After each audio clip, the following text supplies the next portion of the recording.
Yes, what's happening, people? And welcome back to GavGoesIn. Guys, England squad, obviously, friendlies coming up. Is it friendlies or world or qualifiers that they've got coming up over these next couple of weeks? So, but yeah, more or less what I want to talk about is what the potential England squad is gonna be for the World Cup. And again, if you guys have any players that you think should be included in the squad, or if you think that if you think that there's players there that shouldn't be there, then let us know. Guys, even if you want to jump on, and have a co-stream, let me know sometime as well. We can always organize a co-stream as well. Big up to BHS FC Mobile. Big up for coming through. So yeah, as I said, let me know. Let me know what you think in terms of the England squad right now. Let me know what you think, what players are likely to be on the plane to North America. And let me know if you think there's going to be some surprise absentees. Big up to Daniela as well for coming through. So yeah, listen, I think England are playing. Who England playing? I think is it Malta? Is Malta in there somewhere? Big up Broderick. Big up my guy for coming through. Grealish is not in the squad. He's not. I'll go through the squad right now, and then I'll go for the players that have been left out of the recent internationals, and then we can discuss what players we feel should be in there and what players we feel that shouldn't be in there. Because I'll be honest with you, Thomas Tuchel, I think he has his favourites, just like many managers, but I think come next year in the World Cup, I reckon you're going to see some players that you probably would have thought would be in the squad. I don't think they're going to be there. I think he's probably going to be the first manager that is going to make some changes, which are going to be, I would say, eyebrow raising. As we know, Thomas Tuchel is quite ruthless in terms of his selection in teams, etc. So, but yeah, let me know what you think as well. What England's chances are at the World Cup, because yesterday I done what was his name? I done France. I think France will be one of the teams to beat. Again, this isn't the France team that I remember from watching France throughout the years, but I think they have got players that right now that are in good form. The likes of Mbappe, the likes of Michael Elise. I know Dembele's out injured at the moment, but they have got a lot of strength and depth really in their whole squad. I think Spain will be up there as well. And I think you can never rule out the South American teams, the Argentinas, the Brazils. So I think those kind of teams are going to be the front runners for the World Cup in the latter stages. But how will England get on? I mean, does anyone think England will? Does anyone think England will make it far in the tournament? Because I think, if I'm honest with you, I'm not sure what squad he goes with. I'm going to go through in a minute, as I said, the likely players that will be there. But again, with Thomas Tuchel, will he play a three at the back? Will he go with the four? I think a lot of these things are going to be things to think about. But yeah, I think if England, as I keep saying, for too many times we've seen England play, the lesser teams, where it's the World Cup qualifiers or friendlies. And I've always said, when England meet, one of the European or world powerhouses in the World Cup or the European Championships, this is where England get tested. And I think the likelihood of them going all the way, I don't think it's going to happen. But I think in terms of some of the players that they've got in the squad, you think of Harry Kane. Harry Kane is arguably in the form of his life right now at Bayern. I think for me, Harry Kane's the best striker in the world right now. I think for so many reasons, which we'll get onto in a bit. You think of players like Cole Palmer, who's out injured, Jack Grealish, who I rate as well. England have got some good players there, but whether it's going to be enough to topple some of these other nations, it's unlikely. But as I said, man, I think it's one of them things where we're going to have to see what Thomas Tuchel's going to do. And I think personally, Thomas Tuchel is going to be here for the World Cup. If he doesn't get it over the line, are they going to give him a Euros? because I think England as a nation would probably want, an Englishman managing their nation. So is he going to be under pressure to to keep his job? It depends how England get on in the World Cup for me. I think where they if they finish, outside the semi-finals or the finals, I think it could be a case of them looking at him sideways, really. But I think if they manage to get to a semi-final, they might think to themselves, they might give him a bit longer. Who knows? But yeah, what we're gonna do, we're gonna go through the squad at the moment. Again, the England squad that they've got, it's kind of weird because is it the strongest squad that England have had? I don't think so. But the three goalkeepers, if I'm honest with you, I don't expect that to change. I think the only other goalkeeper that might come in there, and again, I'm actually quite surprised he's not really in there because he has been a regular in the squad. But then again, Thomas Tuchel probably likes a different kind of profile. So you look at the three keepers. You got Jordan Henderson, Dean Henderson, Jordan Pickford, and then you've got James Trafford. I think if we go to Pickford first and foremost, as we know, Pickford's going to be the number one. He's playing regularly for Everton, so I don't expect that to change. And he's actually been in decent form. I'm not a massive fan of Pickford, but for England, he's always been someone that has been reliable. And he'll definitely be the number one. I think Dean Henderson will be number two. Yeah, and I think with Dean Henderson as well, I think it's one of them things with Dean Henderson where Palace are doing well, and he's been a major part of that. But I think because of Pickford's, his regularity in goal, really, I don't really see him troubling Pickford. I think the only way he gets ahead of Pickford is if, let's say, I don't know, Palace get into the top four, which I don't think which is not going to happen for me.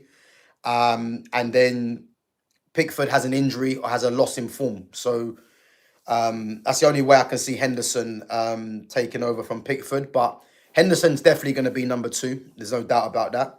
And then I think James Trafford. I think it's going to be between him and probably Nick Pope that gets the third spot, because you think of Donnarumma now coming to Man City, and then you think of the fact that Trafford is not really going to get any game time. I think the only game time Trafford's really going to get is either an injury to Donnarumma, or if it's Carabao Cup or FA Cup. But I think the majority of the league games, the Champions League, Donnarumma's going to be in goal. So this is going to be another thing, man, with James Trafford, really, because he's not really going to be getting the continuity to play. Guys, big up yourselves. There's 27 of you in there. If you're enjoying the content, smash the like button and sub to the channel. And again, keep your questions and comments coming in. And again, guys, once you guys become a member, you'll be able to view the members only section where I've got some interesting things on there on the post. So as I said, yeah, big up yourselves for coming through, and keep your questions and comments coming in. So if you guys think, let me know as well, guys, if you think England can go all the way in next year's World Cup. Moving on to the defense. Again, the defense is a bit, if I'm looking at this defense as a whole, it's quite weak. And I think this is where they might come unstuck, England, You got Dan Burn in there from Newcastle. Again, he's been a regular in the squad under Tuchel. Mark Guehi, who for me is possibly England's best centre-back right now. Ezri Konsa, who I like at Aston Villa, I think is a very good player. And I think Konsa as well is definitely someone that's going to be in the squad. I think he definitely does get on the plane if he stays fit. Lewis Skelly, hasn't been playing regularly for Arsenal's. Obviously, if you think of last season, he was in there. But again, he's been more of a bench option. But when you're looking at natural left footers, and let's not forget, Lewis Skelly's not even really a left back anyway. He's a midfielder. But it just shows you that at fullback, this is where England are struggling, because you think of Luke Shaw, playing the free left-sided centre-back, and obviously had his injury problems as well. You think of Ben Chilwell, who was a regular in the squad, who's nowhere to be seen. You know, you got players like Tyreek Mitchell at Palace that doesn't really get a look in.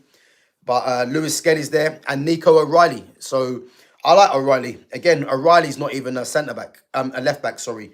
He's actually a midfielder. But, you know, as you can see with what Pep does, Pep plays him at fullback, you know, to get him into the team.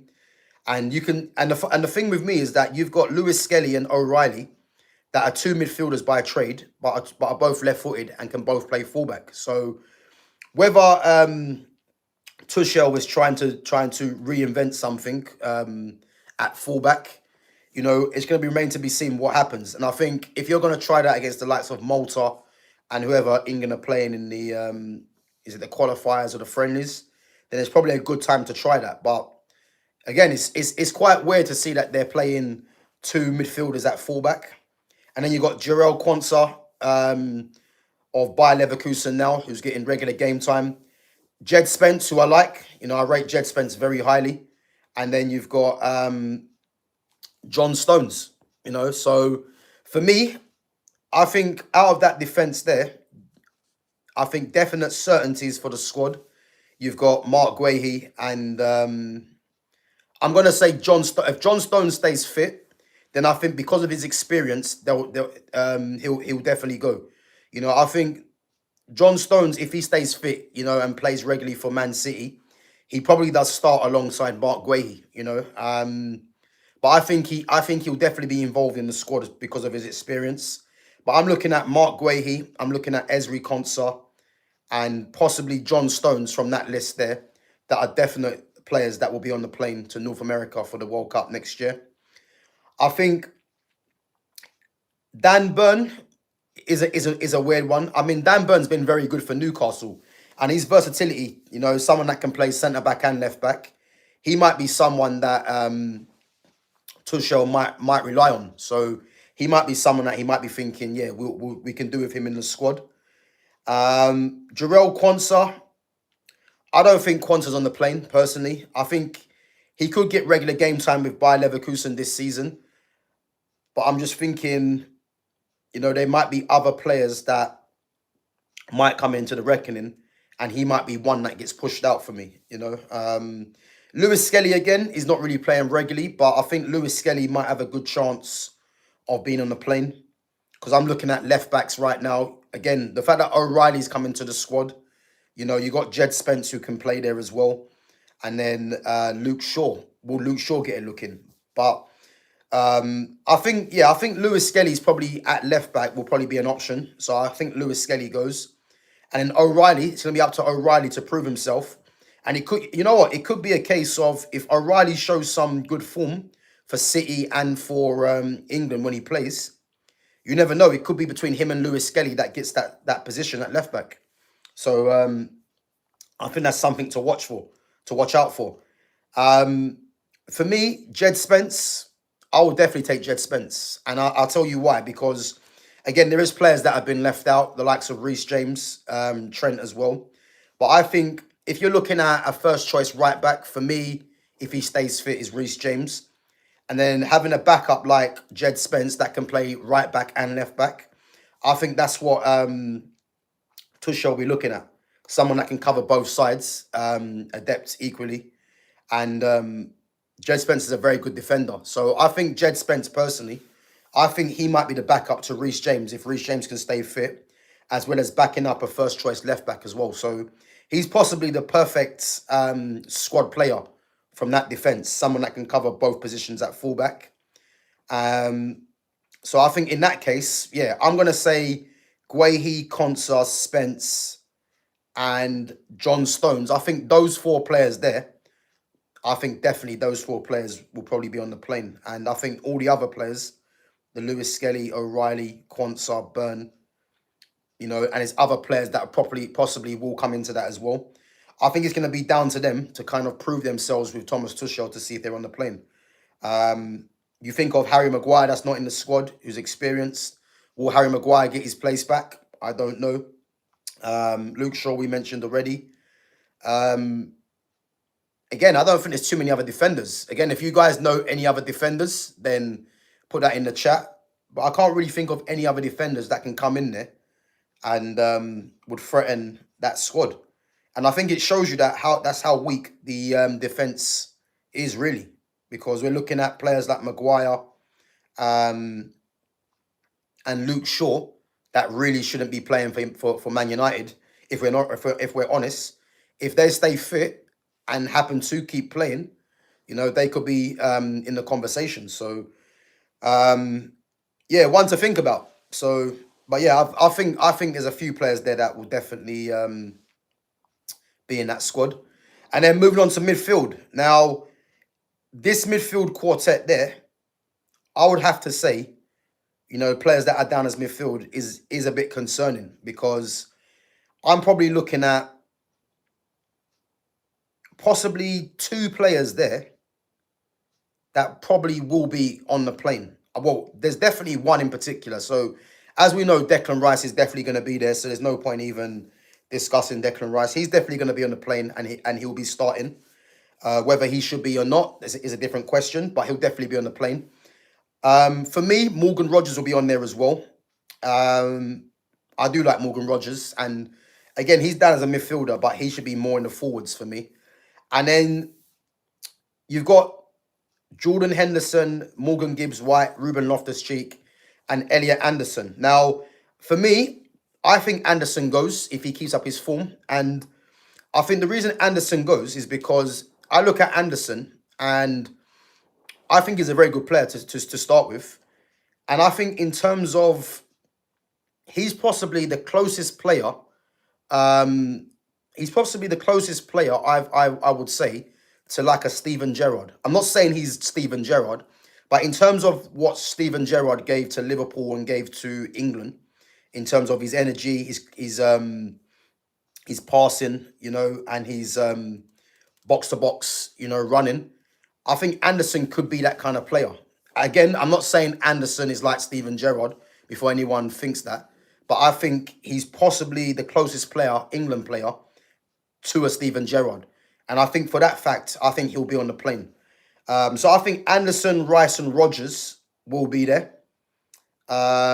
Gibbs White, I like Gibbs White, but I think there's too many players in the squad that can possibly do what Gibbs White does. You think of Gibbs White, you think of Rogers, you think of Eze.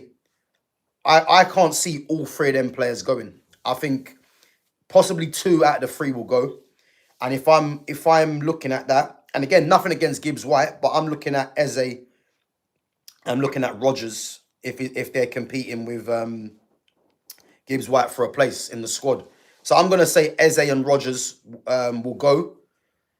And I think Gibbs White possibly could miss out. And I think the only way Gibbs White gets into that squad is if he drags Nottingham Forest, into Europe and is consistent and stays fit. And again, it's nothing on Gibbs White, but I just think he's got two players in Rogers and Eze that can do what he does, but possibly offer a bit more, And yeah, I mean, Jordan Henderson, I think Henderson only goes because of his experience. So it depends what Thomas Tuchel is looking at, because if he's looking at experience in the squad, you possibly at the moment, from what I'm seeing, there's probably only three real experienced starters there, you would say.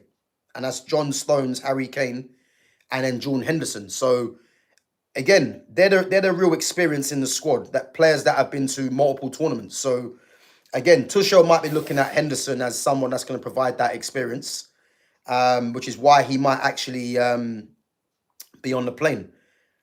But I think if Henderson does go, and then you see the likes of other players which we'll get onto in a bit, miss out, I think it might be what if, a what if question. So yeah, it's one of them things. But Loftus Cheek, again, I was surprised to see Loftus Cheek in the squad.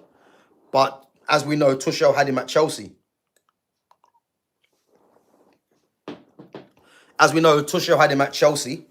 And he does like him. Obviously Tuchel played him at wing back when he was there as well. So yeah, I think Loftus Cheek is probably just in the squad. And guys, I think Loftus Cheek has been put in the squad as the Jude Bellingham replacement, because if you look at the stature of both players, they're both they're both kind of like not similar in ability because Loftus-Cheek is more talented than Jude Bellingham. But in terms of stature, they're the same. Now, for me, if I'm looking at a pure footballer, Loftus-Cheek is ahead of Jude Bellingham. He is. And I think Thomas Tuchel, and this is something that I rate about Tuchel, yeah? He's dropped Bellingham from the squad and he's called up Loftus-Cheek. So, again, if anyone's thinking, why is Loftus-Cheek in there? Loftus-Cheek is the Bellingham replacement. So it's more of a case where he's giving Loftus-Cheek a chance to play, a chance in the squad to see what he can do. And if Loftus-Cheek shows that he's got the performance in him that I believe he has and stays fit, it's going to be a conversation of Loftus-Cheek or Jude Bellingham. Now, the majority of the England fan base are going to want Jude Bellingham because Jude Bellingham, his PR's mad. You know, people rate him highly. You know, I don't rate Bellingham highly. As I said, I think a lot of Jude Bellingham's,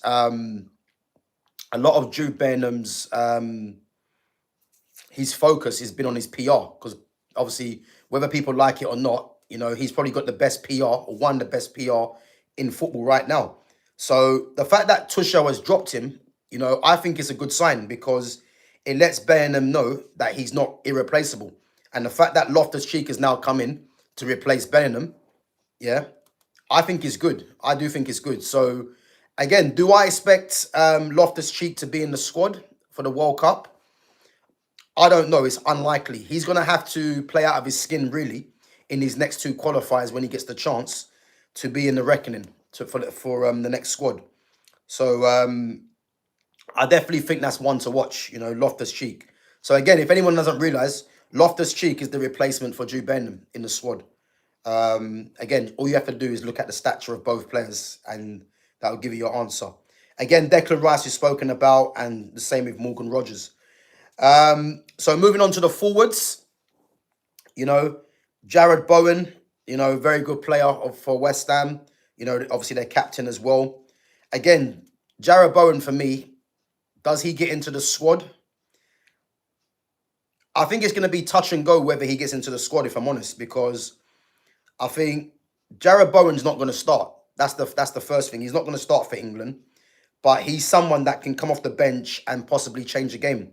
But then when you're going with the squad, and we've not even got into the players that's been left out, you know, could he be sacrificed for? Could he be sacrificed for other players? I don't know. Abdi Aziz says, "Do you think Jude Bellingham is better than Mbappe?" But again, they're not direct players, so we can't really compare Bellingham and Mbappe because one's a midfielder, one's a forward. So if we're going to compare players, let's compare direct players. But again, we can't compare a forward to a midfielder.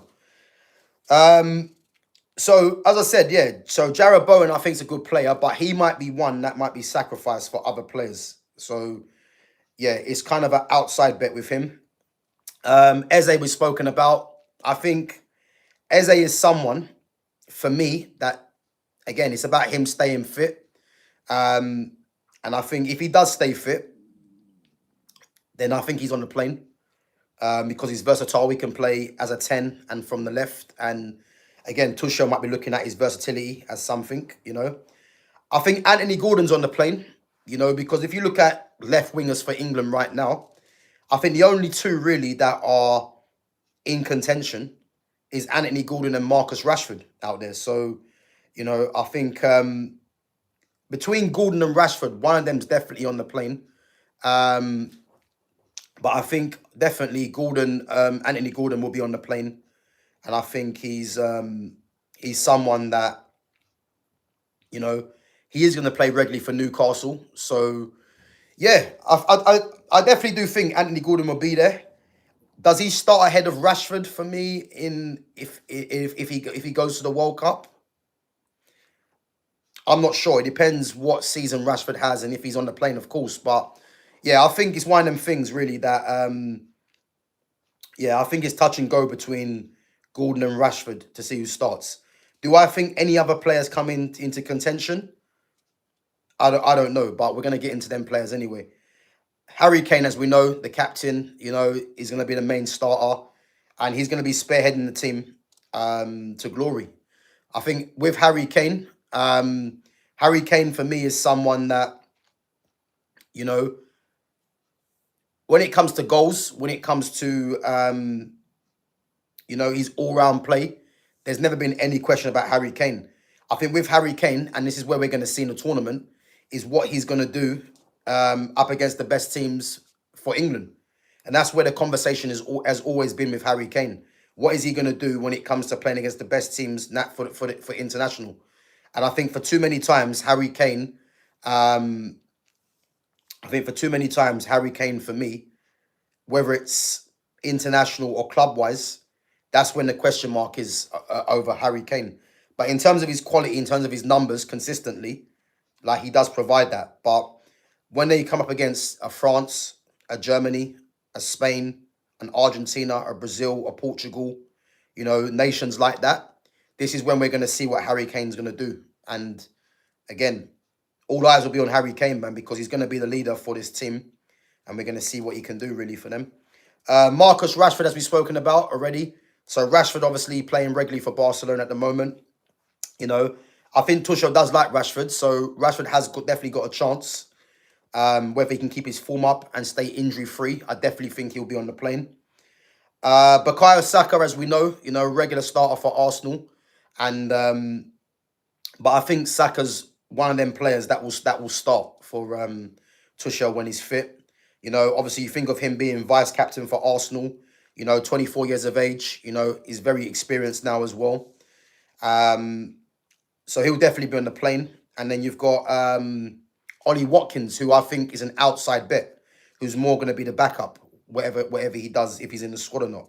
And I think Watkins for me will be on the plane because any other striker that comes into the squad is literally going to be Harry Kane's backup. So you think of Ivan Toney, you think of Ollie Watkins, Dominic Solanke, Liam Delap as well. Obviously he's out injured. They're only going to be backups, and I think the fact that Watkins is in the squad right now, he is playing regularly for Villa, not really scoring any goals. But as I said, I think he definitely is someone. I think he's definitely someone that will be in the squad for me, So, yeah, for me, I think the certainties for England's squad is Jordan Pickford, definitely. I think Henderson will be in there as well. Mark Guehi, Ezri Konsa, Jed Spence, John Stones, Declan Rice. I think Elliot Anderson will be there. Henderson's touch and go because of his experience. Rodgers, I'd have Rodgers there, but I think it's one of them things that, with Rodgers, between him, Gibbs, White, and Eze for me. But I think Rodgers will go. Harry Kane, of course. I think Gordon's on the plane. Saka. I think Rashford will be there as well. And I'll say Eze. So a lot of the players that I've mentioned, I think are certainties. I think that Thomas Tuchel will go with. And I definitely do think, he'll look at those players as being certainties. Guys, I'm going to go into some of your questions and your comments before we go to the players that have been left out. So let's see what you guys are saying. Big up to Phantom 12 says Thomas Tuchel is tactical supreme. I think tactically he is a very good manager, Thomas Tuchel, but whether he plays a 3 at the back or a 4 at the back, I think it's going to depend on what players, of course, he takes. And again, tactically, we're going to see what he can do against the best nations, because I'm not really taking nothing from these games against the lower nations, to be honest with you, because again, when they played, I think they played up against, who was it? Was it Senegal? They got beat by Senegal comfortably as well. I think that's been his one loss for England at the moment, that friendly against Senegal. But again, they've got tougher tests ahead, and again, these games are going to show how flexibility his tactics are, really. Because What Harry Kane's going to play, we know. But as we know, Harry Kane needs pace around him, you know. So whether he's going to say to Harry Kane to drop in, you know, to try to link the play, to get the wide forwards, the pace in behind, or whether he's going to tell Harry Kane to stay right up top and hold the ball and bring others into play. Because Harry Kane's natural game is to drop deep and link the play. So whether he does that or not, or instructs Harry Kane to do that, we're going to see tactically what he does, because these are the things that's going to matter for me, you know. But big up. So Broderick says, Bowen needs to be a starter. England keep making the same mistakes, not picking the best fits. You know what it is, yeah? Jarrod Bowen, for me, is very underrated. You know, I think he's someone that goes under the radar purely because he's at West Ham. I think if he was playing for a top 6 team, I think he'd have more place to start in the England team. But I think the fact that you've got Saka, who's at Arsenal, who at the moment are top of the league, you know, and obviously Saka's a media darling as well. You think of players that I've not even mentioned, like a Cole Palmer that can play out there as well. This is why I think Bowen will be, but Bowen's probably the ultimate squad player, but he's also someone that could be sacrificed for other players because, again, he's not going to start for England, whether people think he should start or not. I can tell you now he's not going to start because they're not going to drop Saka to play Bowen, especially when Saka is competing for, at the other end of the table in the Premier League. So that's why I'm saying that Bowen's good enough to be part of the squad, definitely. But to start him, I'm not too sure. And that's not because he's not a good player, but it's because you can't really justify having Bowen starting and Palmer and a Saka on the bench, really. And I think that would be in many people's eyes as well. But I definitely do think he deserves to be in the squad. But I just think when you've got so much attackers, players that are not even mentioned, that I'm going to talk about in a minute, he could be the fall guy for that. So, but yeah, I do rate him. I do think he's a very good player. And SC Games Kingdom says Bowen over Saka won't happen.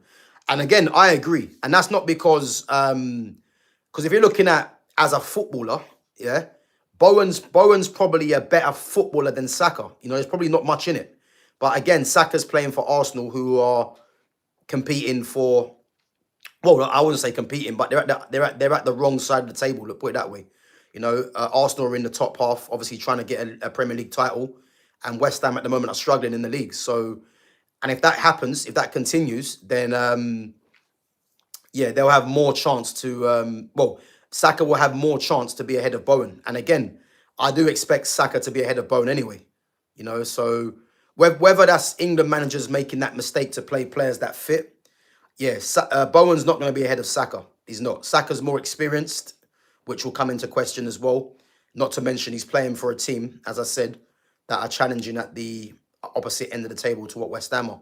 So, yeah, that's one to watch, man. But whether Bowen's in the squad, you know, if he's in the squad, it's going to be more as a backup to see if things are not going right. You know, you can bring Bowen on to try and change the game. That's what I believe his position is going to be.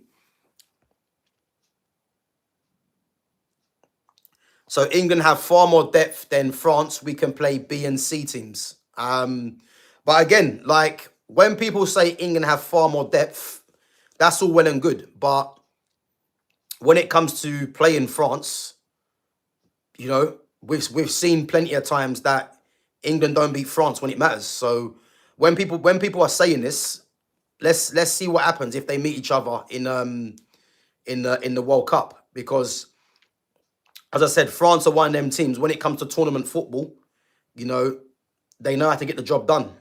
You know, if you look at the World Cup, they got beat by Argentina in the final. You know, the previous World Cup, they actually won. I think they actually won the previous one, didn't they? Was it on? Yeah. So they actually won the previous World Cup, obviously, with Paul Pogba and that in there. So again, you know what I mean? You can have a better B and C team, but what's their A team going to do? So these are the things that you need to kind of realize, you know. Kevin is back, says, England have no decent defenders. That's the issue. And a bag average midfield. So, yeah, I think with with England's defence, as I said, it's probably the weakest part of their team, you would say. I think Mark Guehi, I think he definitely starts. And I think Mark Guehi's probably gone from partnering John Stones to who's going to partner Mark Guehi, I would say. Because Guehi's obviously playing well at the moment. You know, he's on the verge of probably a move, whether it's in January or the summer. And Palace are performing well in the league. So, yeah, Mark Guehi, for me, if he keeps it up, will be a start for England. And it's whether John Stones can now prove his fitness. Or if he can't, you're probably going to see Ezri Konsa playing next to him. So, it's one of them things.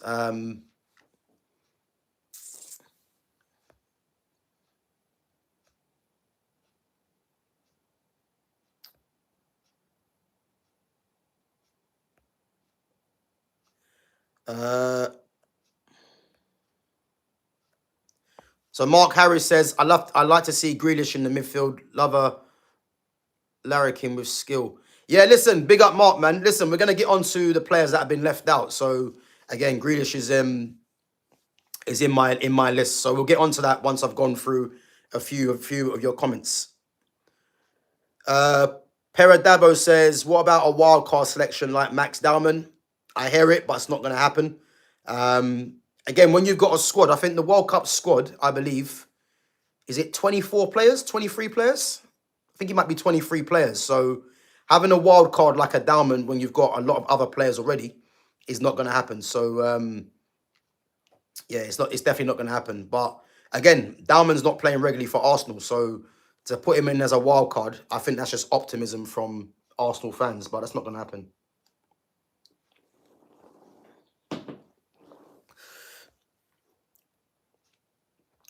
So Kevin says, Rice is absolutely garbage. Most overrated midfielder in Prem history. Do you know what, Kevin, yeah?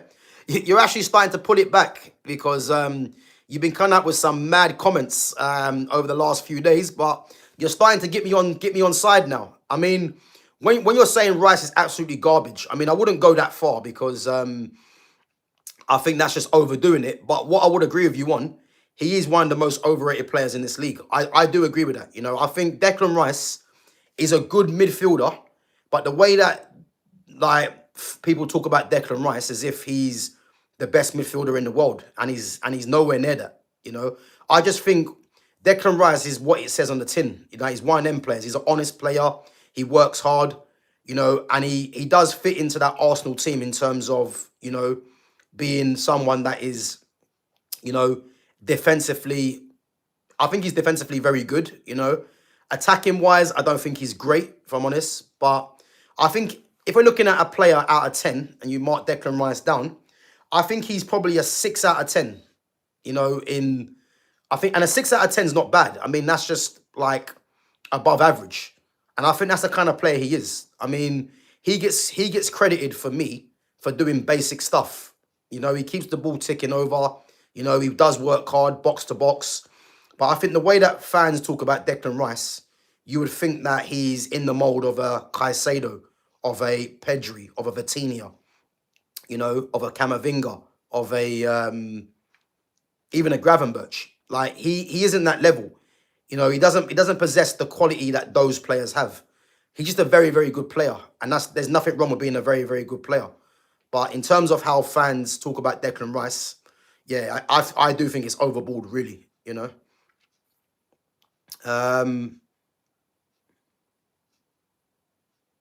So Kevin says Bainham is a 10 or a third midfielder, doesn't control games.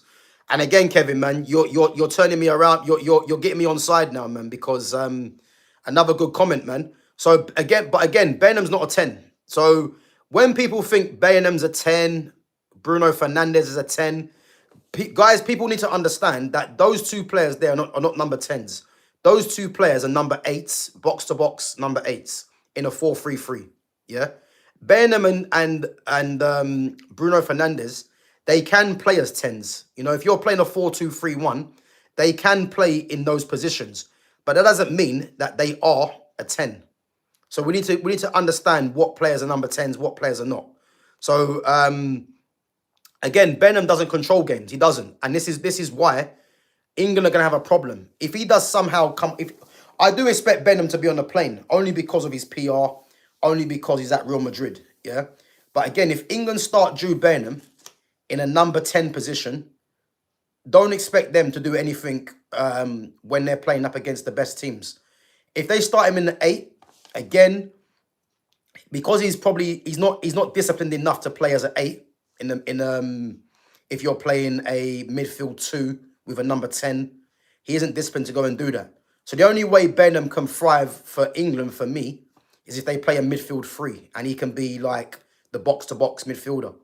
But if they're going to play him in the 10 or play him in the 8 with a 2, they're gonna come unstuck. I promise you that. So because again, he can't control games. And if you're going to play Bellingham and Declan Rice as a 2, again, there's not one player there that can control games. And against the best teams, this is what you're going to need. Someone that can control the tempo. So I just think, personally, Jude Bellingham, for me, the fact that Tuchel has left him out the squad, I think it's a positive. Because it lets other players get game time to show what they can do. And again, it gives a kick up the arse to Jude Bellingham to see that he's not irreplaceable, which he shouldn't be. Like, if I'm England manager, I don't even have Bellingham in my squad. That's the honest truth. Because whether people rate him highly, I don't. So I wouldn't even have him in the squad. But as I said, I think he's someone that doesn't control games, and he's not a 10 and he's not an 8. So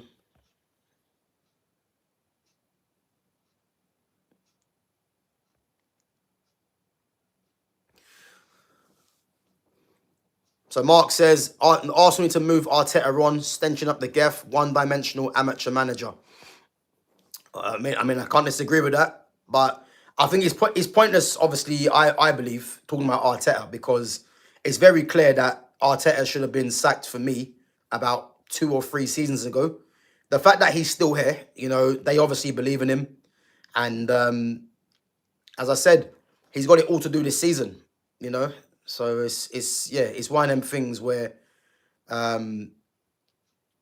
let's see what he does.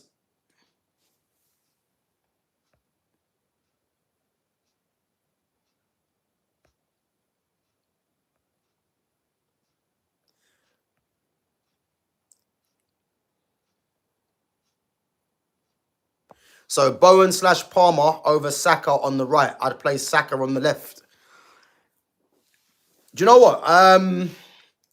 Saka on the left. I don't know. I don't know. Again, I'm someone that I prefer the inverted. I prefer left footers on the right footers on the left. But is he going to play Saka on the left? I don't believe he does. Again, I'm going to give you my England team that I would play.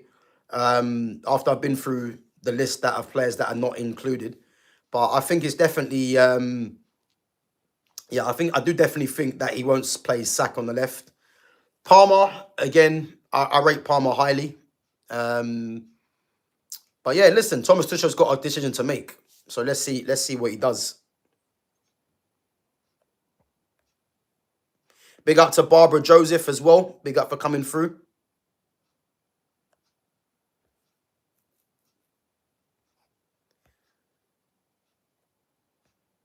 So Soldier says, hey, mate, are you from America? I'm not. I'm from the UK. From England. I don't think I've got an American accent, so...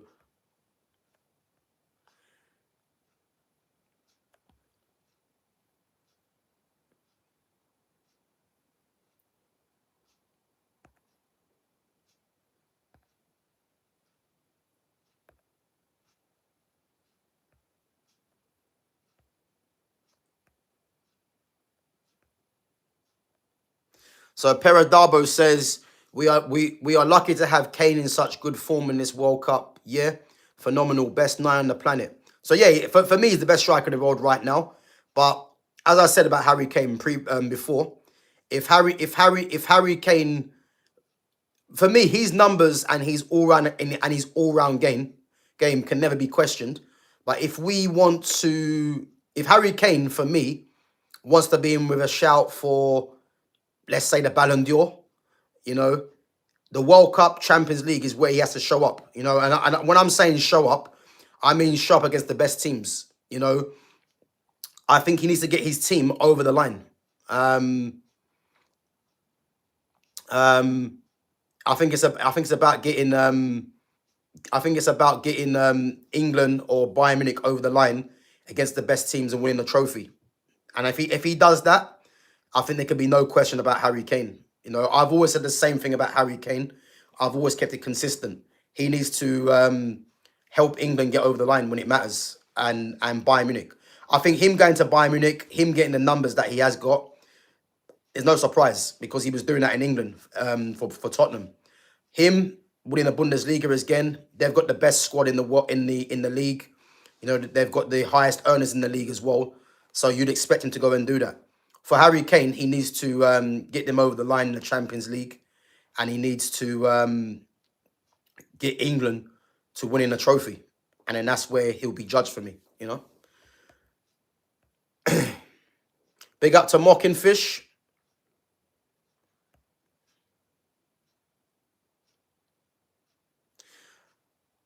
So look, Walton and Anderson are both better than Rice. You know what it is, yeah. I think many people probably won't say that, yeah. But it depends what you're basing it on, because I'm purely looking at it as pure footballers. You know, Adam Walton is a much better footballer than Declan Rice. What does Declan Rice have over Adam Walton? Experience. You know, the fact that he's playing for Arsenal, who are one of the better teams in the league. But if we're looking at pure footballers and the job that England would need someone to do in that midfield, I'll take Adam Walton ahead of Declan Rice. I would. And then Elliot Anderson again. I think Anderson's definitely got potential to grow. I think to say Anderson's better than Rice right now, you know, I'm not sure if I agree with that, because I do like Anderson. I do think he's got potential to be probably better than Rice. But at the moment, I think you'd probably have to say Rice. But again, yeah, two players that for me will be in contention for the squad, you know, along with a few others, which we're going to get into in a minute.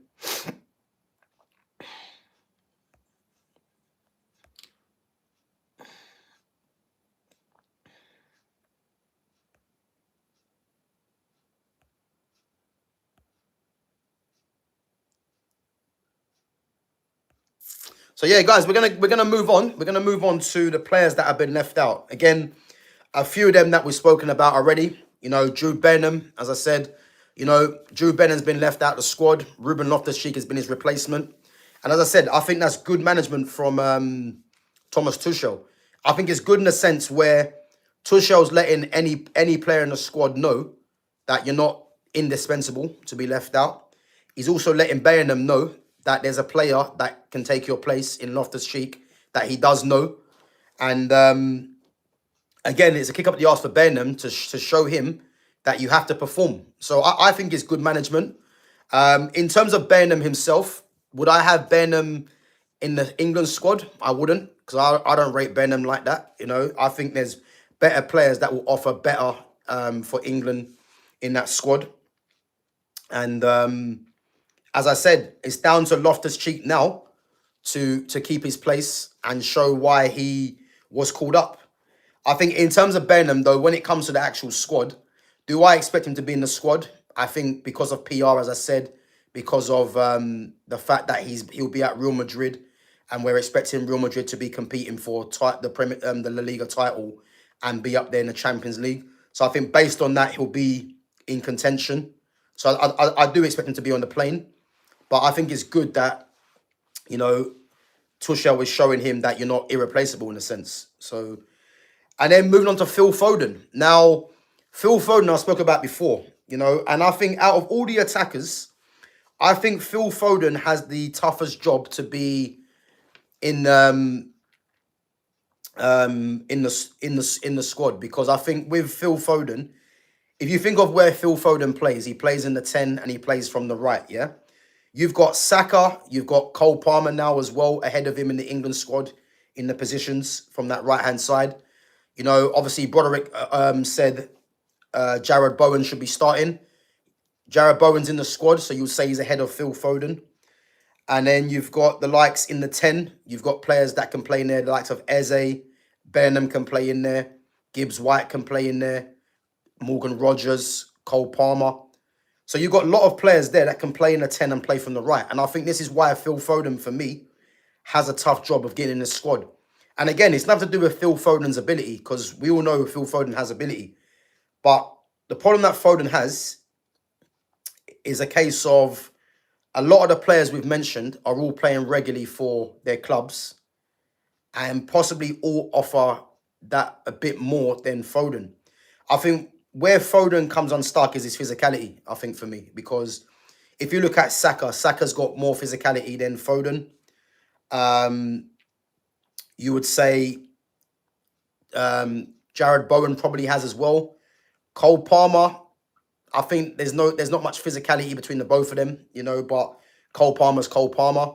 Eze's more physically stronger than Phil Foden. So is Bellingham. Gibbs White probably as well. So I think this is where Foden comes unstuck, because I think ability alone, I don't think he gets in there ability alone. And as I said, I rate Phil Foden as a football player, but there's no denying the last couple of seasons for England and for Man City, he hasn't really performed. And I think this is why he's going to find it tough to get in the squad. If you look at the left footers as well, you've got Saka, you've got Cole Palmer, you've got Jared Bowen. I don't think there's any, even Madueke. I mean, do I think Madueke is better than Foden? I don't. But Madueke has been in the squad, and he's only not in the squad because of injury. So that's another player that you've got ahead of Phil Foden on that right-hand side at the moment. So again, I think if you're looking at that, Phil Foden getting in this squad, the only way he gets into this squad is if Man City go on to do a madness in the Champions League and the league, and Phil Foden is pivotal to that. Because I think if he doesn't have a good season or has an average season, I don't think he's on the plane to North America with England. Because I think there's other players that Tuchel will obviously pick ahead of him, So he's got a tough time to get in there. I've put down Jadon Sancho, I'm a fan of Jadon Sancho. And if I'm thinking that on that left-hand side, you've got Rashford and you've got Anthony Gordon on that left-hand side. That will be the two players that will be in contention. You've got Morgan Rogers that can play out there, Gibbs White that can play out there, and Eze that can play out there. But if we're looking at players that naturally do play there, you're looking at Gordon and Rashford. Now, Jadon Sancho, for me, as a footballer, is better than both of them, hands down. There's no denying. As a pure footballer, Jadon Sancho is better than both of them. The problem that Sancho has, again, you've got two players in Rashford and you've got Gordon that are playing regularly for their clubs at the moment. Yeah, and again, not to mention, Sancho hasn't really been in the squad and hasn't really been playing regularly. Again, Sancho's someone that has an outside chance. I think if we're looking at all the players on this list, and we was to say a three that are unlikely to go, I think you'd have to say he's in that three, because not because of the talent, but because of he hasn't been in the squad for a while, hasn't really been playing. The only way Sancho for me gets a call up is if he somehow gets himself as a regular starter for Aston Villa on loan, and then Aston Villa shoot up the table and he's pivotal for that and shows form and stays fit. Again, he's more of an outside chance. But for me, I do rate Sancho, regardless. I think a lot of people don't like Sancho, but I definitely do think Sancho is an outside bet for the squad. But whether he can make it, I think comes down to him. So yeah, I think he's more of an outside. Again, Cole Palmer we've spoken about already. For me, Cole Palmer is a guarantee in the squad, and he's a guaranteed starter for me. Whether he plays in the 10 or plays on the right. So I rate Cole Palmer highly. I think in terms of quality, in terms of individuality, he's got that in abundance. Abdul says Messi or Ronaldo. Messi all day. So yeah, Cole Palmer for me, definitely I'd have him there. And then Jack Grealish, as someone mentioned. Now, Jack Grealish for me is one of the best players in the Premier League. And I'd have him in that squad. And I'll start him. This is how highly I rate him. I'll start Grealish on that left-hand side or in the 10 for me. I think I'll possibly start him in that 10 and give him the freedom to get on the ball and just create. And I think if we're looking at left wingers where he can play, again we've mentioned Rashford, we've mentioned Gordon and Sancho. I'm gonna throw Grealish in there as well because whether you want to play him on the left or play him in the 10, for me he has to be in the squad and has to start. There's no doubt for me Jack Grealish is one of England's best players, and the fact that he's playing regularly for Everton now on loan, I believe it won't be too long before he gets himself back in that squad, and I'll definitely start him. So yeah, that's one to watch. And then we've got Kobbie Mainoo. Again, Kobbie Mainoo's gone from, starting for England in that European Championship semi-finals and the final. And then now he can't even get game time for Manchester United, and now he's not in the squad. So again, Kobbie Mainoo for me, whether Amorim gets sacked or he goes on loan, his chances of getting into the England squad, are getting thinner and thinner for me. So it's a hard one, man, because Kobbie's got the quality, but it's one of them things, yeah, for me that a lot of Kobbie Mainoo's chances for England depends on Ruben Amorim getting the sack. It does, because if Amorim gets the sack, I definitely do think that he has a chance of forcing his way into that squad, because that midfield definitely does need a Kobbie Mainoo in there for me. Big up to Barbara Joseph for the super sticker. Big up yourself. Appreciate you supporting the channel as well. So yeah, Kobbie Mainoo for me, his chances rest on Ruben Amorim, because if Amorim gets sacked, a new manager you would think comes in and plays Kobbie Mainoo. So, but until that happens, I think it's an outside chance for Kobbie Mainoo for me. Adam Wharton, again, I rate Adam Wharton highly. Obviously he's not in the squad. Again, I thought he was injured, but he just hasn't been called up. So it's a bit it's a bit of a weird one for me. But I think Adam Wharton for me. Do I think he gets onto the plane? I think he does. I do think he does. So, but yeah, it's a bit awkward. It's a bit weird why he's not in this squad, if I'm honest. But I do think Wharton is there if he keeps up his level of performance. The thing with Wharton's weird because Wharton for me is right-footed, but people think he's left-footed. I've never seen Adam Wharton play I've never seen Adam Wharton as a left-footed player. Again, if anyone knows if Adam Wharton's left or right-footed, put that in the chat, because I'm pretty sure Adam Wharton's right-footed. But even when you go onto FIFA, it has him down as left-footed.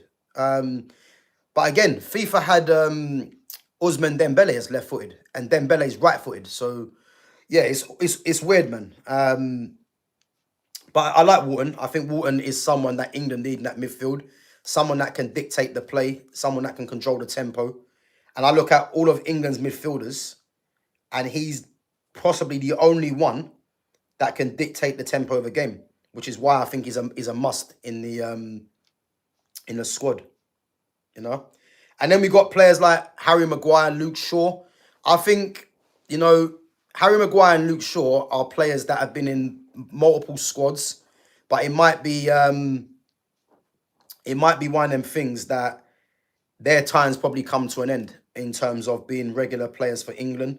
I mean, if you look at Maguire, Maguire and Stones for so long were their partnership for England. I think that's clearly been broken up now by Thomas Tuchel. Again, Stones can't stay fit. Maguire is not playing regularly for Man United. These two have the experience, but I think when you've got Guehi, who's playing regularly, the same with Konsa, I think these two players now will probably be the regular pairing for England moving forward. And I think Maguire only probably gets into the squad if there's injuries and to other players, and if there is a need for his experience. But I think apart from that, I just don't know if he gets into there. Big up to Jay for coming through. And again, Luke Shaw, it's funny how Luke Shaw stays fit now for Man United. So again, he'll be someone that is that will be looking at his chances of being in the England squad, I think he'll be looking at it as he can possibly force his way in there. Do I think Luke Shaw gets onto the plane? Part of me thinks that he'll somehow sneak in there. But the fact that he hasn't been called up and he hasn't been injured, I think Tuchel's probably wants to go in a different direction, And the fact that Lewis Skelly's in there, I think what tells you as well, again, Reece James is injured and Reece James starts for me when he's fit at right back. But the fact that O'Reilly got called up and Luke Shaw didn't, I think Luke Shaw's days are numbered, I think, for England under Thomas Tuchel, I would say, because he could have easily called up Luke Shaw, but he probably looks at Dan Burn as someone that can play centre-back and left-back, just like Luke Shaw, as more the viable option in the squad. So I think Shaw and Maguire, I think their days with England are probably done now, if I'm honest, And then you've got Trent, who's out injured at the moment. And I think, personally, I think Trent's going to have a tough time getting in the squad. I think he does. Because Reece James, for me, when he's fit, is England's best right back. Carl Walker's time is done now. Again, Carl Walker's someone that will only get called up if there's injuries or if England wants to play a three at the back, he could play right side centre-back. But I think Carl Walker as a right back now, I think there's other options there. And again, Carl Walker's been a great servant to England. But I think his days now for England are probably done. And you can see that by the fact that he's not even been called up. So I think Trent might be in a situation now where he possibly only gets in if, again, he's not fit. He only gets in really if Reece James can't prove his fitness. But I think the fact that Jed Spence is there now, Jed Spence is a better defender than Trent. But it's one of them things now where Jed Spence can play left back and right back. So he's probably more of a better option for a squad than Trent. And I think Trent, for me, I think he's an outside option. I think it's gone past the days now where people are probably looking at Trent's delivery, looking at his attacking prowess, you would say, as a way of getting him into the squad. The fact that he's out injured, again, we don't know if he definitely would have been in there. But I think, if we're looking at Reece James and Jed Spence as the two right-back options, I think definitely for me, I'd pick them ahead of Trent. So, whether that happens in the World Cup squad that gets announced, it's going to be interesting. But I'll definitely have those two, James and Spence, as the right-backs. And then you got Curtis Jones. And I think Curtis Jones, for me, is more of an outside bet for the England squad. I think when you've got players in that squad that are definite starters under Tuchel, and probably a lot of fans' eyes as well, I think Declan Rice is one. People like Walton. Elliot Anderson now is in the reckoning. I think Jones, again, is another one that probably gets in there if there's injuries, But again, even if he's in the squad, I think he might fit into the same Jared Bowen bracket in terms of just being, backup if anything happens. So, that's how I see it. So I look at that whole squad and players that are left out, So I'm looking at, as I said, players that I believe will definitely be in the World Cup squad if they're injury-free and keep their form up. You're looking at the two keepers in Henderson and Pickford. Then you've got Mark Guehi, Ezri Konsa, Jed Spence for me, Reece James. I think John Stones will possibly go because of his experience, as I said, because you need to have some experience in that squad, and I think he's definitely one of them. Big up to Peradabo, says Lewis Hall as well. Again, Lewis Hall's another one, but I think Lewis Hall's not even starting regularly for Newcastle. And then you got Tino Livramento as well. Livramento's out for 2 months. Again, he's another one that can come into contention. Someone that can play right and left back. So again, there's a lot of competition, but Lewis Hall, someone that can play left back for England, that has played left back for England, but he's not in the squad because he hasn't been playing regularly. So the fact that O'Reilly's in there and Lewis Skelly, at the moment they're ahead of him. So these things will come into question, And then as I said, you got Declan Rice will be on the plane. Henderson possibly because of his experience. I think Elliot Anderson has a good chance to be in there as well if he can keep his form up and stay injury free. Harry Kane, as we know, I think Eze's on the plane. I think Gordon and possibly Rashford will be in there, and Saka will be there. And then the ones that have been left out, you can see Benham being part of the squad. You can see it. I don't think Foden goes. You know, I'm going to say that now. I don't think Foden goes because I think the competition in where he plays, you've got players there that are ahead of him in terms of how they've been performing for club and country together. And then Grealish, for me, has to be on the plane. I would like Sancho to be there, but again, he's got a lot to do. Palmer, for me, once he's fit, is back in that squad. Adam Wharton, for me, I think has a good chance as well if he stays fit and continues his form. Kobe Mino's one rests on Ruben Amorim getting sacked. And then the others, as I said, I think they're more outside chances, and that includes Trent. So, yeah, there you have it, guys. I think the England squad for the World Cup, yeah, I think it's gonna be dependent on a lot of things. And as I said, man, what I think of England's chances in the World Cup, Harry Kane's got an ankle issue. Okay, his ankle problems again.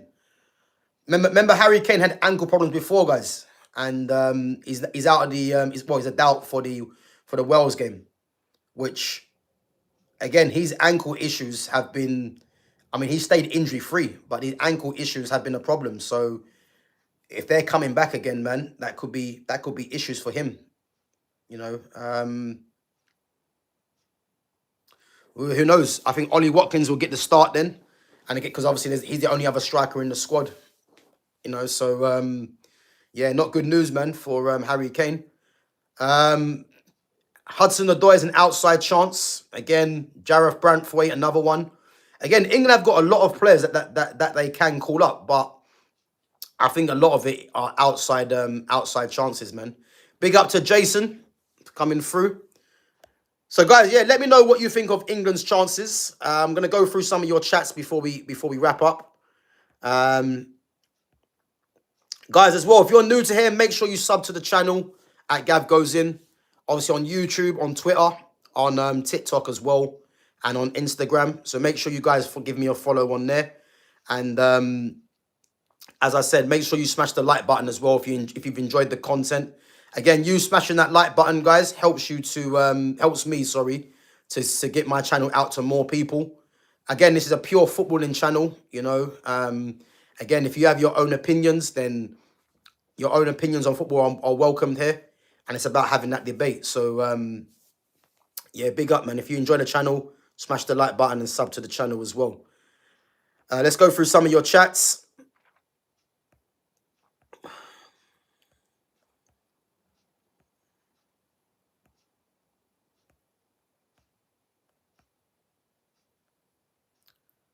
Let's see.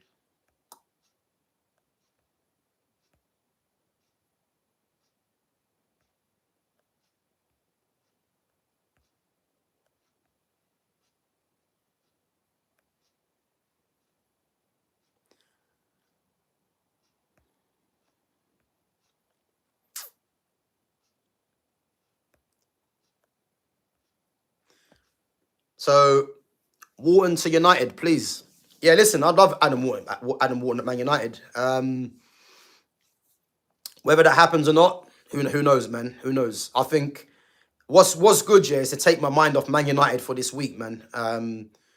Because Man United for me are just frustrating. You know, there's no news on the manager at the moment, and yeah, I think sometimes you need to just take a break from United, man. So it's kind of good doing other content rather than Man United because yeah, this club just drains you after a while. So but yeah, Adam Wharton's a very good player, man. I do rate him highly.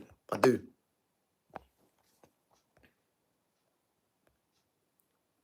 So Bellingham will be in the squad because he's a big game player. I don't think he's a big game player, but I do expect him to be in the squad because, as I said, it's PR. and the fact that he's at Real Madrid. But the good thing that he's been dropped from the squad is more of a kick up the arse to him, to let him know that he's not indispensable from the squad. And as I said, the fact that Loftus-Cheek is in the squad, who basically you would say in Thomas Tuchel's eyes is a direct replacement, is good to see.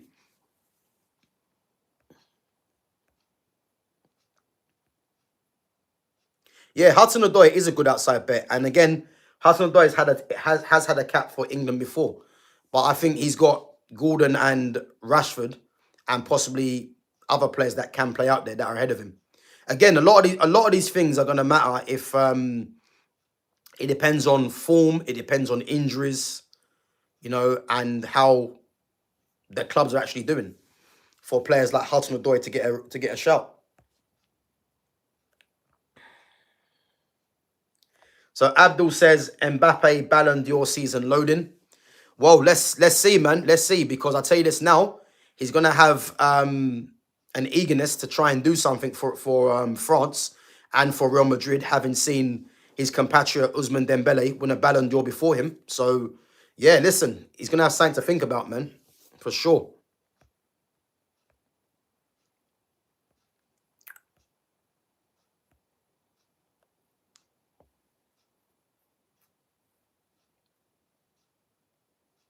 So Guehi and Konza are a solid pairing, technically very good, and both are quick. We need pace at the back, and both have it.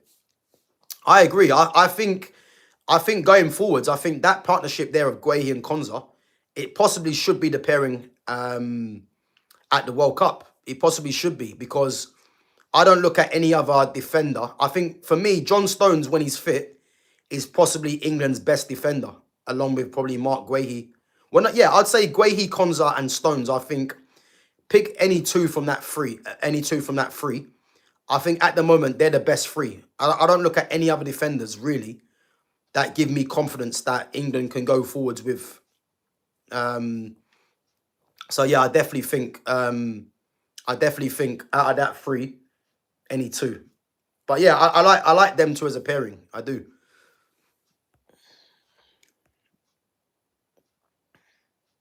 I mean, Branthwaite's dropped off. I think is Branthwaite actually fit at the moment, or is he injured for Everton? But he was someone that was being talked about. Even Man United were linked to signing him, and it just shows you, innit, how players can drop off. Left-footed centre back, which is appealing. But yeah, as I said, man, I think he's kind of dropped off at the moment. He was in the England squad, and at the moment now he can't get anywhere near it. So yeah, it just shows you, man, how football pans out. So SC Games Kingdom says England cannot win the World Cup without Kane, in my opinion. Well, again, they haven't won the World Cup with him, so yeah, I'm not sure how that works out. They haven't won it with him, so that's why he's got to prove what he can do. Jacob Ramsey, again, another outside chance. Jacob Ramsey. I put Jacob Ramsey in the Hudson-Odoi camp, where these guys are very unlikely to get called up. I think it's more of a case injuries and form for them. But again, Jacob Ramsey's not a regular starter for Newcastle, so his chances of getting into the England squad are very, very slim. Hudson-Odoi starts for Nottingham Forest, but again, he's got other players ahead of him.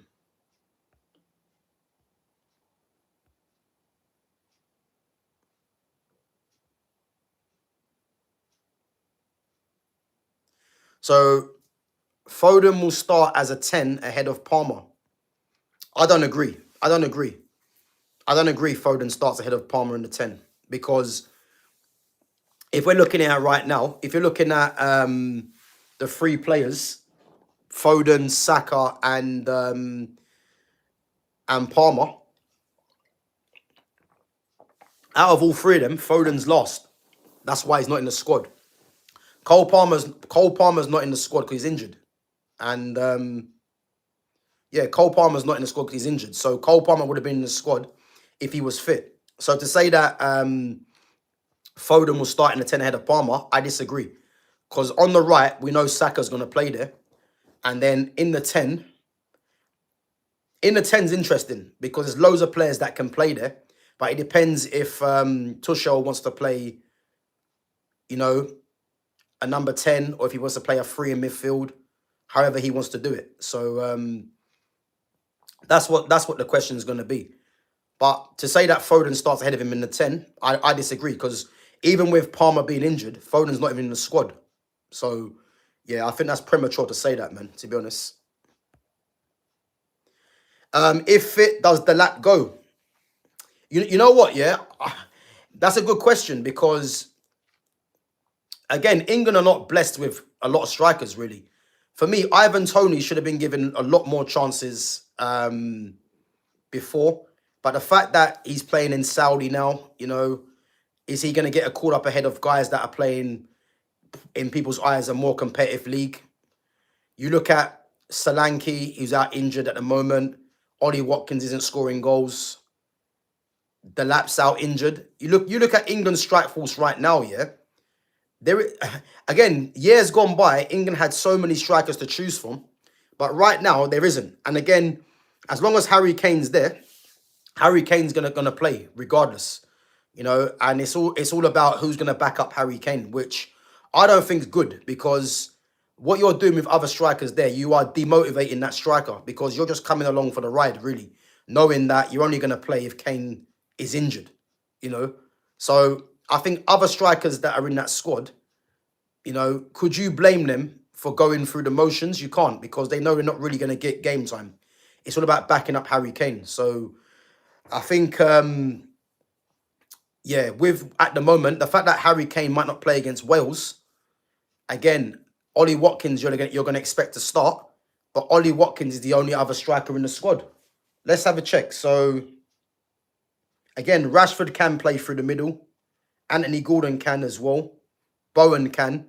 So it's kind of a thing where you're having to make do with what you've got. But for me, I don't think I just don't see the depth in the striking position.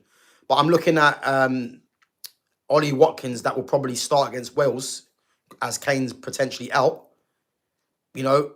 Ollie Watkins knows that even if he gets a hat-trick, yeah, he's not going to start ahead of Harry Kane. So what is the incentive, really, when you think about it, for an Ollie Watkins to do well for England when he knows that he's never going to play?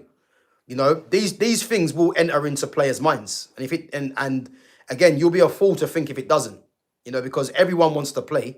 But if you know that you're never going to play as long as Harry Kane's there, your incentive as a striker playing for England is not really going to be there. So, yeah, it's one of them things. Again, Ivan Toney, everyone wants to go to a World Cup, but again, picking between Solanke, Ivan Toney, Ollie Watkins, Liam Delap, for me, Ivan Toney is the best out of all them and should have been playing more games for England. But again, I think they're going to have to get a striker that's going to be happy to be a bench player. Or maybe they might go for an extra midfield player or an extra attacker and just have the one striker in the squad in Harry Kane. Who knows? Because Harry Kane's going to play regardless, But if fit, does the lap go, to answer the question? I don't know. I'm going to say no, because when you've got the likes of the strikers that I've just mentioned, they're more experienced than Liam Delap. I don't think Delap's even had a call up to the senior squad. So again, that might come into it. So who knows?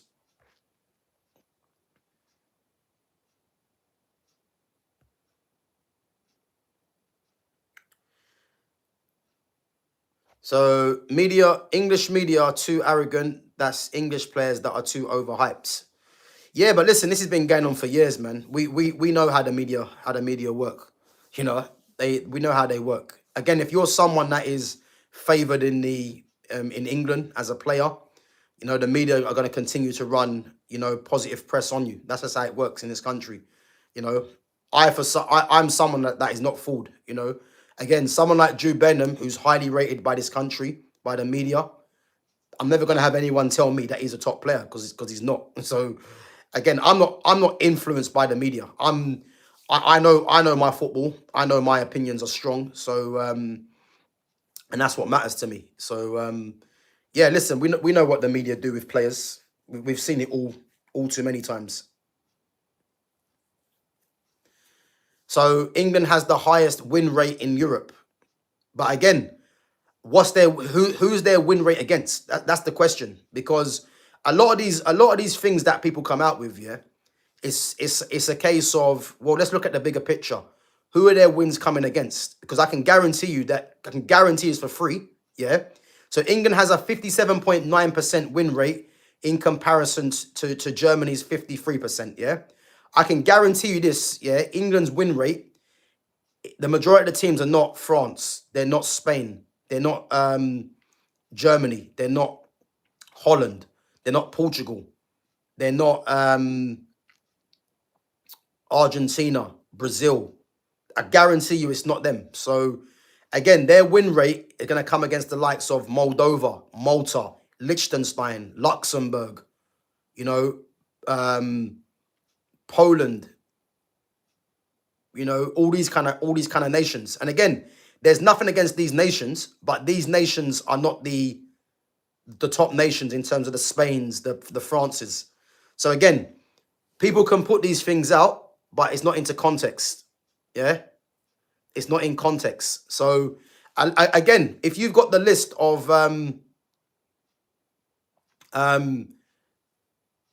if you've got the context for the nations that if you've got the context for the nations that England have played, yeah, then let us know, because as I said, I guarantee you that the win percentage, is not against the top nations. So, and that's a fact. So it is what it is, man. But again, context in football is not too common, man, because people just like to run away with narratives, you know, without actually backing up what they're saying. So, but it is what it is. So against France, England has 75% win rate. Yeah. So these things make me laugh, yeah, because against Spain it's 70%, which again I don't take seriously, because again, when it comes to tournament football, tell me over recent years where England have beaten France or Spain. So again, when people are coming out with things like this, again, you can back up your country. I get it, but let's be honest, man. England haven't beaten France or Spain in recent times. Spain beat England in the final of the Euros, just gone. France beat England in the semi-finals of the World Cup, just gone. So again, these things are just not true. You know, Italy beat England in the Euro Championships final. So again, when it really matters, England don't beat them nations. So we can all lie to ourselves, but you can't lie to me, man, because I'm like, I won't be fooled. Perodabo says my England team as of now is 4-2-3-1. Pickford, James, Guehi, Konsa, Lewis Skelly, Walton, Anderson, Saka, Palmer, Grealish, Kane. You know what, Perodabo? Big up yourself, man. That's a great team. That is actually a great team. If I'm looking at that team right now, I couldn't really disagree with that team. I think the only changes I'd possibly make is I would possibly play Kobe if Kobe Minu could get regular game time, yeah. Kobe Minu would be in there, whether it's the partner Walton. Yeah, I mean, if you're talking about current form, then I can see why Anderson's there. But if I'm looking at when everyone's available, Kobe Minu for me has to be in there, and I'd probably play him with Adam Walton, if I'm honest, because I think that combination would be very good. I'd possibly play Cole Palmer from the right instead of Saka, and I'd put Eze or Grealish in the 10. And then for me, I'd get Jadon Sancho on that left-hand side. So for me, my three would be Palmer, Grealish, and Sancho, or Eze, or Palmer, Eze, Grealish, or Palmer, Grealish, Eze, whatever you want to do. But I think between Palmer, Grealish, Eze, and Sancho for me, I'd have those four out of the three behind Harry Kane. You know, Harry Kane or an Ivan Toney. That's what I would do personally, you know. So again, people like Saka. I think Saka's a good player, but I wouldn't have Saka in my best lineup for England. I wouldn't. I'd have Palmer out there, and I'd have Grealish or Eze or Sancho as the other two, and then Kane or Ivan Toney as a striker. So, but that team you've done there, I mean, left back Lewis Skelly. I like Nico O'Reilly personally, you know. So for what England have right now, I'd possibly have. Again, Nico O'Reilly's new into the squad, but I do like O'Reilly. I think he's got something, even though he's actually a midfielder, number 10. But if we're looking at left backs, I'd have O'Reilly or Lewis Skelly at left back. I mean, Lewis Hall's not really playing, and I think Lewis Skelly's and O'Reilly are probably potentially better than him anyway. Yeah. But again, that team there, I wouldn't really complain with. I wouldn't. You know, I wouldn't really complain.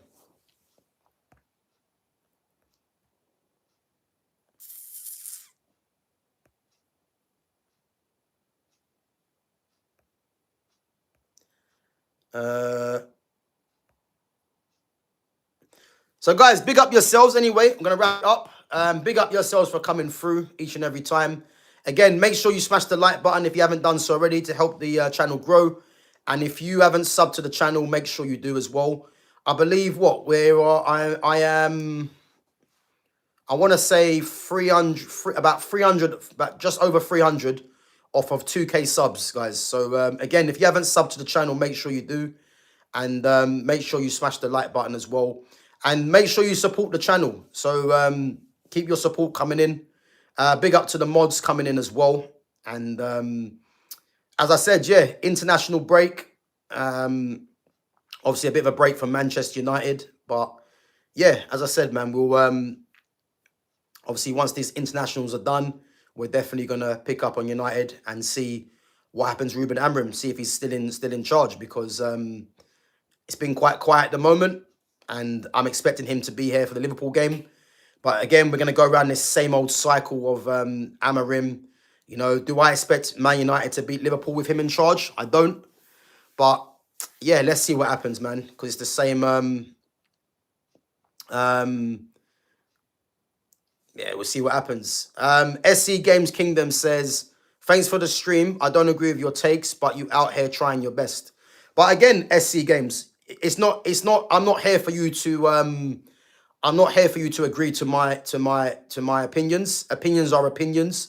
But what you need to realize is that when I talk about football, like, I'm talking about football because what I've experienced, what I know, you know. So my background in football, you know, is strong. My opinions in football and what I'm talking about, you know, is up there with anyone. Like, I'll challenge anyone that can come on here and debate my opinions because I can back up what I'm saying. You know, again, it's one of them things where you're free to have your opinions, but a lot of what you've said, there's no basis to what you're saying. It's just what you believe. And again, you can believe what you want to believe, but there's no kind of defense to what you're saying. So, as I said, I'm not saying for you to come on here and agree with what I'm saying, but at least back up what you're saying. When you're saying England have the best win percentage in Europe, you don't apply context to what you're talking about, because apply context, because I can guarantee you this now, their wins are not coming against the best nations, but you just keep swerving that. So, as I said, man, and the fact that you keep spamming the chat with Declan Rice, it means your agenda is just to kind of convince everyone that Declan Rice is the best in the world. If you believe that, then listen, you believe that, but I don't, and the majority don't. So, and it's not about England picking the teams. England hand picking the teams. You're not applying context to what you're talking about, because it's easy to say England have the best win percentage, but then any normal person would look at who they're playing, because if their win percentage was higher against the top nations, then we would agree to what you're saying. But you're just trying to come on there, just trying to put an agenda to say that England's win percentage is high, but the context ain't there because it's not against the best teams. That's what you're doing. So if you're not gonna apply context, then it means that your opinion's only your opinion. And to be honest with you, it's not really to be taken seriously because you're not applying context. So again, it's not about handpicking who England play. Just apply context because there's too many people out there that have opinions, but then when you challenge them on their opinion, there's not much really coming back, and that's the problem. So again, I'm not suppressing your opinion; it's your opinion, but just apply context, man, to what you're saying. But guys, big up yourselves for coming on. Big up to Lumi Rangers coming in as well. So yeah, we're gonna wrap it up anyway. Been going for an hour and a half. Obviously, I need to shoot out now anyway. But yeah, listen, much appreciate you guys coming on, supporting the channel. Again, smash the like button, sub to the channel if you're new in here as well. And again, once you guys become a member, you'll be able to view the members only section where there's some good things on there. And again, once we get quite a few members in there, I will be hosting a Q&A stream as well for the members only section. And again, to show your appreciation to the channel. But yeah, listen, big up yourselves, guys, each and every time. As I said, sub to the channel, smash the like button on the way out. And I'm possibly going to catch you guys, if it's not later today, if anything breaks, possibly tomorrow. Take